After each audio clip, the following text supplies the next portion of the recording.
لوگوں، اپنے پروردگار سے عاجزی سے اور چپکے دعائیں مانگا کرو، وہ حد سے بڑھنے والوں کو دوست نہیں رکھتا، اور ملک میں اصلاح کے بعد خرابی نہ کرنا، اور اللہ سے خوف رکھتے ہوئے اور امید رکھ کر دعائیں مانگتے رہنا، کچھ شک نہیں کہ اللہ کی رحمت نیکی کرنے والوں سے قریب ہے۔ اور وہی تو ہے جو اپنی رحمت یعنی بارش سے پہلے ہواؤں کو خوشخبری بنا کر بھیجتا ہے، یہاں تک کہ جب وہ بھاری بھاری بادلوں کو اٹھا لاتی ہے تو ہم اس کو ایک مری ہوئی بستی کی طرف ہانک دیتے ہیں، پھر بادل سے بارش برساتے ہیں، پھر بارش سے ہر طرح کے پھل پیدا کرتے ہیں۔ اسی طرح ہم مردوں کو زمین سے زندہ کر کے باہر نکالیں گے۔ یہ آیات اس لیے بیان کی جاتی ہیں تاکہ تم نصیحت حاصل کرو۔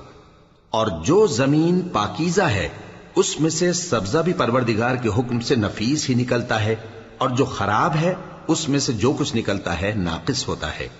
اسی طرح ہم آیتوں کو شکر گزار لوگوں کے لیے پھیر پھیر کر بیان کرتے ہیں۔ ہم نے نوح کو ان کی قوم کی طرف بھیجا تو انہوں نے ان سے کہا، اے میری برادری کے لوگوں، اللہ کی عبادت کرو، اس کے سوا تمہارا کوئی معبود نہیں۔ مجھے تمہارے بارے میں بڑے دن کے عذاب کا بہت ہی ڈر ہے۔